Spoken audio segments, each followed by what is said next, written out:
Bonjour et bienvenue sur le podcast One Thing in a French Day. Aujourd'hui, lundi 22 juin 2020, cet épisode, le numéro 1854, s'intitule « Journal de bord, 98e jour, viol de gambe et journée de vacances ». J'espère que vous allez bien et que vous êtes de bonne humeur. Depuis 98 jours maintenant, One Thing in a French Day est devenu le journal de bord de notre confinement et maintenant de notre déconfinement. Pendant cette période différente, le podcast a été diffusé plus souvent que d'habitude. Nous arrivons dans les dernières pages de ce journal de bord qui se terminera mercredi au jour 100. Et à la fin de la semaine, je vous propose de nous retrouver autour d'un live, enfin de 2 lives qui auront lieu ce vendredi 26 juin, le premier à 10h du matin, heure de Paris, le second à 22h, heure de Paris. Choisissez l'heure qui vous convient le mieux. Il faudra pour cela télécharger sur votre téléphone portable l'application Podbean. Vous trouverez toutes les explications sur onethinginafrenchday.com. Si vous avez envie déjà de m'envoyer des questions pour le live ou tout simplement de m'envoyer un message, utilisez Facebook, Instagram ou encore l'email à frenchday@gmail.com.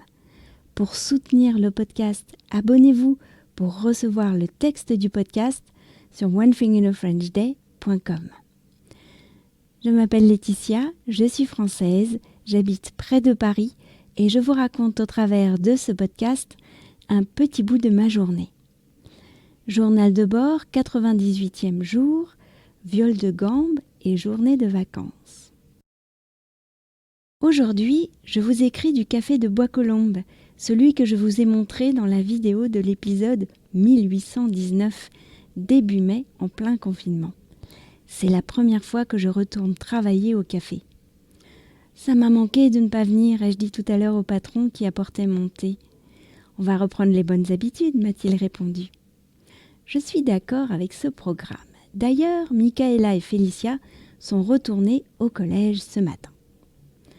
Pour l'instant, je suis la seule cliente à l'intérieur du café. 2 chantiers-man, comme dit Lisa, viennent de passer prendre un café au bar.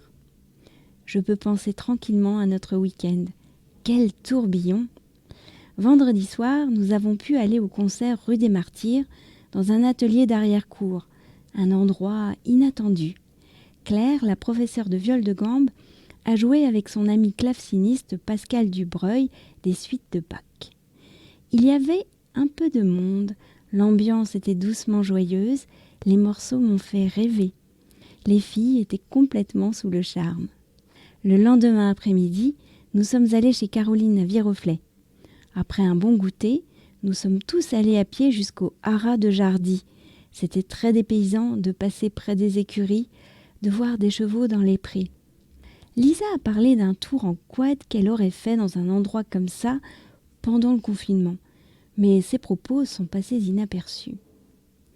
Nous avons marché pendant plus de 2 heures entre les prés et les bois.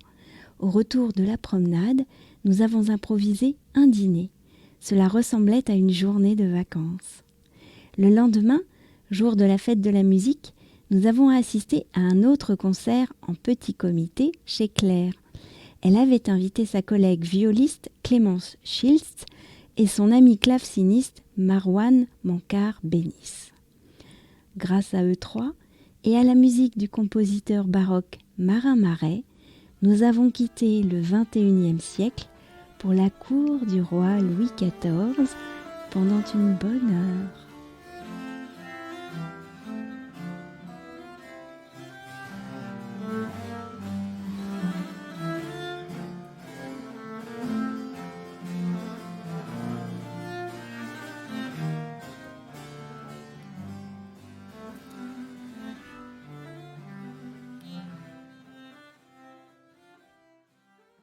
One Thing in a French Day, c'est fini pour aujourd'hui.